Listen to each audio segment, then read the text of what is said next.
সাইয়েদনা মূসা আলাইহিস সালাম আল্লাহর একবার জিজ্ঞেস করলেন, আল্লাহ মাইয়াকুনু জালিসি ইয়াউমাল কিয়ামা, আল্লাহ আমার সাথে কিয়ামতের দিন জান্নাতে সাথী কে হবে? আল্লাহ বললেন, জালিসুকা ফিল জান্নাতি জাজ্জার, তোমার সাথী হবে কিয়ামতের দিন বিচার শেষে জান্নাতে যখন ঢুকবা তোমার সাথী হবে একজন কসাই। কসাই চিনেন? কি করে? গোশত কাটে। সাইয়েদনা মূসা আলাইহিস সালাম অবাক হলেন, ঘটনা কি? কসাই, আমি হইলাম নবী আর আমার সাথে জান্নাতে থাকবে? হাউ কাম ইটস পসিবল, এটা কিভাবে সম্ভব? আল্লাহ বললেন, নিজেই দেখে আসো এটা কেমন কসাই। সাইয়েদনা মূসা আলাইহিস সালাম ছদ্মবেশে কসাইয়ের দোকানে দাঁড়িয়ে রইলেন। দেখলেন স্পেশাল বিশেষ কোনো আমল নাই, কসাই শুধু গোশত কাটে, গোশত বিক্রি করে। দিন শেষে দোকান বন্ধ করে প্যাকেটের ভেতরে গোশত নিয়ে বাড়িতে রওনা হয়েছে। বাড়ির ভেতরে ঢুকে যাওয়ার পর সাইয়েদনা মূসা আলাইহিস সালাম ঘরের দরজার কড়া নাড়লেন। কসাই বলে, মান আনতা, তুমি কে? মূসা আলাইহিস সালাম বললেন, আনা মুসাফির, আমি মুসাফির, থাকার জায়গা নেই, আপনি যদি থাকার জায়গা দেন আপনার বাড়িতে থাকবো। কসাই বলে, আসেন। সাইয়েদনা মূসা আলাইহিস সালাম ঢুকলেন। কসাই বলে, এই ঘরে একটু থাকেন, ওই ঘরে আমার একটু কাজ আছে। মূসা আলাইহিস সালাম বললেন, যান, কাজ সেরে আসেন। মূসা আলাইহিস সালাম খেয়াল করলেন ওই ঘরে মাচার উপর থেকে বয়োবৃদ্ধ এক নারীকে তিনি নামিয়ে গোসল করালেন, টাওয়াল দিয়ে গা মুছিয়ে দিলেন, নতুন জামা পরিয়ে দিলেন। এরপর দোকান থেকে আনা সুন্দর গোশতের টুকরাটারে নিজ হাতে কেটে রান্না করলেন। তারপর রুটি বানালেন, আর গোশত আর রুটি হাতে নিয়ে ওই মহিলার মুখে তুলে দিচ্ছেন। মহিলা খাচ্ছে, খায় আর বিড়বিড় করে কি যেন দোয়া পড়ে। সুবহানাল্লাহ পড়বেন না? ওই মহিলাকে খাওয়ানোর পরে কসাই সাইয়েদনা মূসা আলাইহিস সালামকে মেহমান হিসেবে খাবার নিয়ে আসলেন। বললেন, ও পথিক, খাবার খান, সকালবেলা আপনিও চলে যাবেন, আমিও যাব আমার দোকানে, খেয়ে আপনি ঘুমিয়ে পড়েন। মূসা আলাইহিস সালাম বললেন, ততক্ষণ পর্যন্ত তোমার আনা খাবারে আমি হাত দিব না যতক্ষণ না তুমি বলবা ওই মহিলাটাকে। কসাই বলে, হাদিহি উম্মি, এটা আমার মা। হাদিহি উম্মি, এটা আমার মা। এই দুনিয়ায় এই মা ছাড়া আমার কেউ নাই, আমিও ছাড়া আমার মায়ের কেউ নাই। তাই প্রতিদিন দোকানের কাজ শেষ করে গোশত এনে রান্না করে আমার মারে আমি খাওয়াই। হাদিহি উম্মি, এটা আমার জনম দুঃখিনী মা। সাইয়েদনা মূসা আলাইহিস সালাম, বুঝলাম তোমার মা, কিন্তু তুমি যখন রুটি তোমার মায়ের মুখের ভেতরে তুলে দিচ্ছিলে, তোমার মা বিড়বিড় করে কি যেন পড়লো, কি পড়ে তোমার মা? কসাই বলে, আমার মায়ের একটা পাগলা দোয়া আছে। কি দোয়া?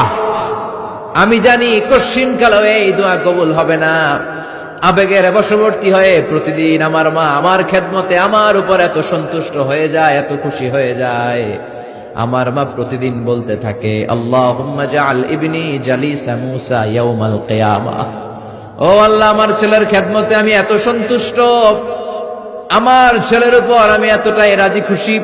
শুনেছি এই জামানার সবচাইতে বড় পয়গম্বর, বনি ইসরাইলের সবচাইতে বড় নবী, ওই নবীর নাম নাকি মূসা। ও আল্লাহ, আমি এত কিছু জানি না, এত কিছু বুঝি না, এত কিছু চাই না, তোমার দরবারে শুধু একটাই চাওয়া, একটাই ফরিয়াদ, তুমি আমার ছেলেরে কিয়ামতের দিন মূসার সাথে হাসর নসিব করে দিও। আমার ছেলে কসাই ছেলেটারে তুমি মূসার জান্নাতের সাথী বানিয়ে দিও। আল্লাহুম্মা জাআল ইবনি জালিসা মূসা ইয়াউমাল কিয়ামা। জালিস মানে ফ্রেন্ড, বন্ধু। আল্লাহ, জান্নাতে আমার ছেলেরে তুমি মূসার বন্ধু বানিয়ে দিও। মূসা আলাইহিস সালাম এবার বুঝতে পারলেন। তিনি বললেন, ঘটনা তো এই জায়গায় এতক্ষণে বুঝতে পেরেছি, কেন আমার সাথে মুফাসসির যাবে না, হাফেজে কোরআন যাবে না, শহীদরা যাবে না, ওলিরা যাবে না, নবীরা যাবে না, আমার সাথে জান্নাতে যাবে কসাই। এটা মায়ের দোয়া। কার দোয়া? মায়ের দোয়ার দরকার আছে না নাই? অনেক পাওয়ারফুল মায়ের দোয়াটা। বুলেট মারলে বুলেট মিস হয়, মায়ের দোয়া মিস হয়? ড্রোন হামলা করলে ড্রোন হামলা মিস হয়ে যেতে পারে, কিন্তু মায়ের দোয়া কশিনকালে মিস হয় না। চিল্লায় বলেন ঠিক কিনা? মায়ের দোয়াটাও কবুল, বদদোয়াও কবুল। ভয়ঙ্কর কিন্তু। মা দোয়া করলে কবুল হয়, কিন্তু বদদোয়া করলে কবুল হয় না। এরকম হলে it was not a big deal, এটা বড় সমস্যা ছিল না। কিন্তু দোয়া করলেও যেমনি কবুল, বদদোয়াটাও কবুল। এজন্য খবর আছে না নাই? এক একটা মায়ের এক একটা বেবি জন্ম দিতে কষ্ট হয় না? শুধু কষ্ট, কি পরিমাণে কষ্ট এটা মা জানে, বাবা জানে না। এজন্য বিষ্ণু বলেছেন, মায়ের মর্যাদা বাবার চেয়ে কয় গুণ বেশি? আবার আল্লাহ বলেছেন হামালাতু উম্মুহু, বাবা তোমার পেটে ধরে নাই, পেটে ধরেছে কে? ওয়াহানান আলা ওয়াহান, ব্যথা, কষ্ট, জ্বালা, পেইন বাবা সহ্য করে নাই, করেছে কে? অফিসালহু ফি আমাইন, 2 বছর তোমারে বাবা দুধ খাওয়ায় নাই, দুধ খাওয়ালো কে? মায়ের এক ধারে দুধের দাম, কাটিয়া গায়ের চাম, পাপস বানাইলে ঋণের শোধ হবে না, এমন দরদি ভাবে কেউ হবে না আমার মাগো, এমন দরদি ভাবে কেউ হবে না আমার মাগো। ঠিক কিনা? বিশ্বনবী বললেন লাউ কাতাতা জিলদাক, গায়ের চামড়াগুলো কেটে কেটে রোদে শুকিয়ে যদি মায়ের পায়ের 2টা জুতাও বানিয়ে দাও, ছোটবেলা যে দুধ খেয়েছো সেটার 1 ঢোক দুধের শোধ আদায় হবে না। এজন্য মা যে কি কষ্ট করে, এখানে বেশিরভাগই আমরা নরমাল প্রসেসে পৃথিবীতে এসেছি, তাই না?